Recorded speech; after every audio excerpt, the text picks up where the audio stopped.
Амар хэлбэр аргаар мөнгөтэй болох гэсэн залуучууд нийгэмд маш ихээр болжээ. Тухайлбал гэр бүлтэй үнтэй явуулчаад араас нь мөнгө өгөхгүй бол эхнэр чи юм уу нөхөр чи илнэ шүү гэдэг ийм хүүхэн залуучууд маш ихээр бас байхгүй юу. Энэ бол одоо гэмт гэх шүү. Манай эрүүгийн хуулийн 17-гийн 6-д бол бусдын эрх ашиг сонирхолт нөлөөлөхөс ноцтой мэдээллийг тараана гэж сүрдүүлэх юм бол гэмт гэх тооцсон байхгүй юу. Өөрөөр хэлбэл та мөнгө авсан ч эс авсан ч сүрдүүлсэл бол энэ гэмтрэг болж байгаа байхгүй юу. Хамгийн гол нь энэ гэмтрэгийн хувьд ямар нэгэн торгох болон баримтлах нийтэд тустай хөдөлгөөн хийх одоо тийм ялын сонголт байхгүй.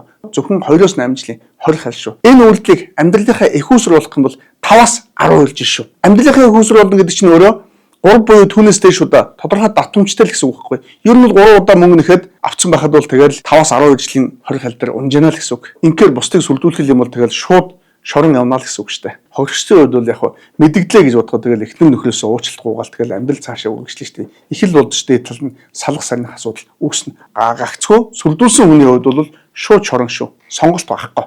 Үнийг анхаараа гэж зөвлөх гэсэн.